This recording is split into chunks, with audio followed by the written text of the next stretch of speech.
A Casa das Vozes. Eu nunca acreditei em ganhar heranças do nada. Quando recebemos a notícia de que uma velha mansão, perdida no interior, agora pertencia ao nosso grupo, parecia uma piada de mau gosto. Nenhum de nós tinha parentes próximos com posses desse tipo. O advogado explicou que a casa estava registrada em nome de um tio distante de um dos rapazes, mas como não havia mais herdeiros diretos, ficaria para nós. Era como se o destino tivesse escolhido. A viagem até lá foi longa, feita em estradas estreitas, cercadas por árvores retorcidas que pareciam nos observar enquanto passávamos. O carro sacolejava em cada buraco, e a sensação de isolamento se intensificava a cada quilômetro. Quando finalmente avistamos a mansão, o silêncio no veículo foi imediato. A casa se erguia imponente no topo de uma pequena colina, cercada por um muro gasto e coberto de musgo. As janelas eram altas, algumas estilhaçadas, outras cobertas por tábuas que rangiam ao vento. O portão de ferro enferrujado estava entreaberto, como se nos esperasse há muito tempo. Ao entrar, a primeira coisa que senti foi o cheiro. Um odor antigo, de madeira úmida, poeira e algo mais profundo. Um aroma metálico que lembrava sangue ressecado. O ar parecia mais pesado ali dentro, como se fosse necessário esforço para respirar. O hall principal era grandioso. Lustres pendiam do teto, agora cobertos por grossas teias. Um tapete gasto se estendia por um corredor longo, desaparecendo na escuridão. Cada porta que víamos parecia nos convidar, mas havia algo de ameaçador no convite. Foi quando percebi a primeira voz, um sussurro baixo, quase imperceptível, que parecia vir de trás da porta à minha direita. Parei, tentando ouvir melhor. Não era o vento. Era humano, embora distante. O mais estranho era a sensação de familiaridade, como se a voz já fizesse parte de minhas memórias. Decidimos explorar juntos, mas a cada cômodo que abríamos, algo mudava.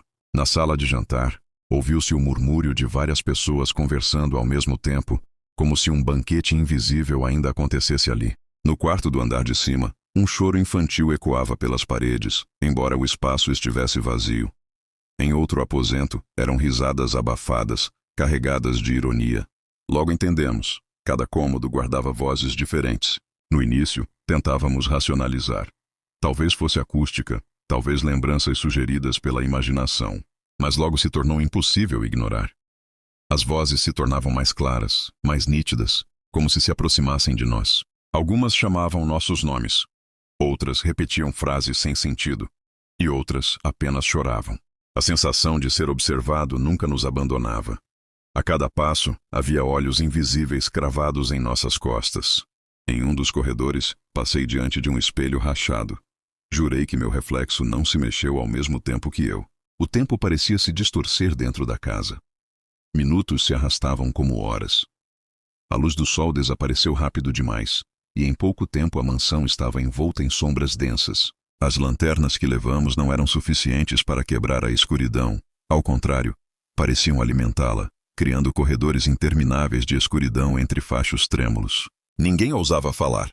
Não porque tínhamos combinado, mas porque as vozes da casa já falavam por nós. Na biblioteca, uma voz masculina leu um texto em tom cerimonioso. As palavras eram incompreensíveis, mas transmitiam uma solenidade perturbadora. Na cozinha, o barulho de facas afiadas e panelas tilintando preenchia o espaço. O cheiro de carne crua invadiu o ar, embora nada estivesse sobre as bancadas. Cada passo que dávamos revelava um fragmento de tragédia. Era como se a casa fosse um arquivo de mortes, um repositório de almas. Foi na madrugada que tudo mudou. Eu estava sozinho em um quarto estreito com papel de parede descascado quando as vozes silenciaram de repente. O silêncio absoluto foi mais assustador do que qualquer murmúrio. Senti a pele arrepiar. Então, do fundo do cômodo, ouvi passos lentos se aproximando, mas o chão não se movia. Não havia sombra, não havia forma, apenas o som, como se alguém invisível me cercasse. A porta atrás de mim bateu com força. Corri pelo corredor, mas percebi que estava sozinho. Não havia sinal dos outros. Cada vez que tentava encontrar um conhecido, os cômodos mudavam de lugar, como se a arquitetura da casa fosse viva, reconfigurando-se para me perder. Passei por uma sala que não havia visto antes. Paredes cobertas de marcas de unhas, como se dezenas de pessoas tivessem tentado escapar dali. No teto, uma mancha escura se espalhava como um mapa de veias. Ouvia gritos agora, muitos misturados, sobrepostos de homens, mulheres e crianças. Era ensurdecedor. Tapei os ouvidos, mas o som vinha de dentro da minha cabeça.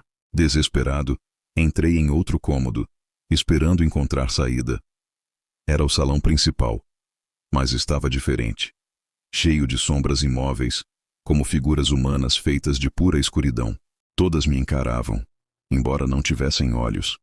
Entre elas, reconheci algo impossível. A silhueta de um dos meus amigos, imóvel, como se já tivesse se tornado parte da casa. Aproximei-me, mas a figura se dissolveu no ar, transformando-se em mais um sussurro.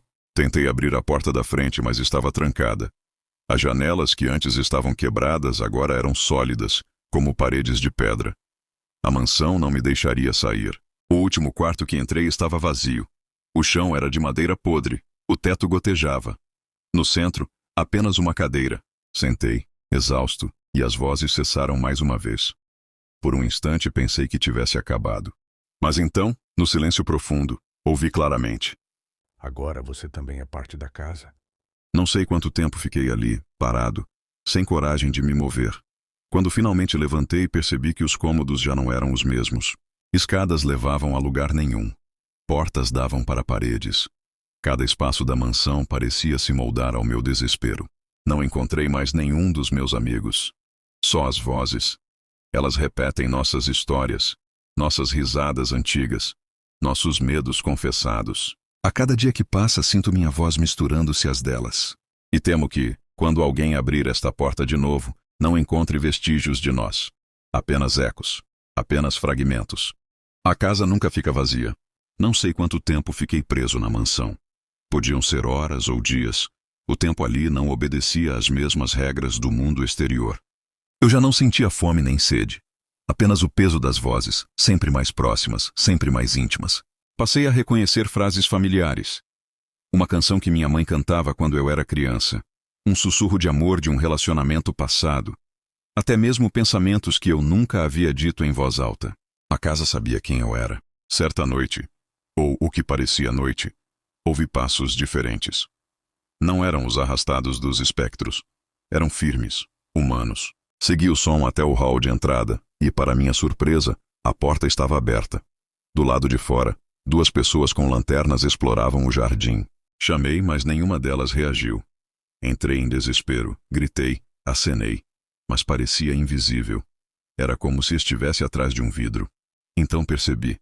As vozes que eu ouvia dentro da mansão eram como eu agora. Ecos presos, incapazes de se comunicar diretamente com os vivos. Voltei para dentro, em pânico. A casa me levou até a biblioteca. As estantes, antes cobertas de poeira, estavam organizadas.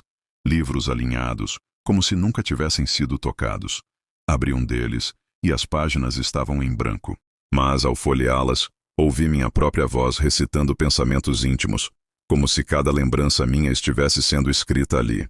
Senti que estava desaparecendo. Corri para encontrar meus amigos. Em cada cômodo vi vislumbres deles. A silhueta de Ana, imóvel diante de uma janela.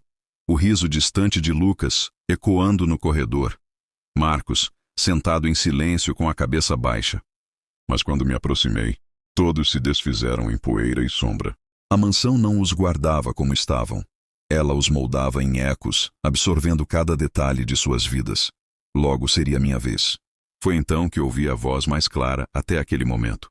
Não vinha das paredes, nem do teto, nem do chão. Vinha de dentro de mim. Se quiser sair, deixe algo no lugar. Entendi, ainda que não conseguisse explicar como. A casa exigia um sacrifício. Ela não aceitava simplesmente liberar uma alma. Era preciso preencher o vazio. Olhei em volta. A cadeira solitária ainda estava no centro do quarto onde tudo havia começado. Sentei novamente, mas desta vez aceitei o que precisava fazer. Fechei os olhos e pensei em tudo o que já havia perdido. Meus amigos, minha vida fora dali, meu corpo que já não parecia me pertencer. A voz voltou. Ou todos ficam, ou parte. A escolha era cruel. Eu podia me fundir à casa junto com eles, ou podia permitir que apenas um de nós escapasse. Eu. Mas para isso, teria que carregar comigo o peso do abandono. Quando abri os olhos, vi a porta diante de mim, aberta, iluminada por uma claridade suave, quase acolhedora. As vozes se calaram. como se aguardassem minha decisão. Atravessei o limiar. O ar frio da madrugada me envolveu. A colina, a estrada de terra, o vento, tudo estava lá, como se nunca tivesse mudado. Atrás de mim, a mansão permanecia, imóvel, suas janelas escuras como olhos famintos. Corri até a cidade mais próxima. Contei minha história, mas ninguém acreditou. Alguns disseram que já ouviram falar da casa, que outros também desapareceram ali. Para eles, eu era apenas mais um enlouquecido. À noite, sozinho em meu quarto, tentei dormir. Foi quando ouvi. Primeiro um sussurro, depois outro. As vozes me seguiram. Vinham das paredes, do teto, do travesseiro. Você saiu, mas nunca vai partir. E entendi, com um arrepio paralisante. A mansão não prende apenas os corpos. Ela prende as almas, e eu já era parte dela. Meu corpo está aqui fora. Mas minha voz, minha verdadeira essência, ecoa dentro da casa. E quando alguém atravessar aquelas portas novamente, ouvirá a minha história.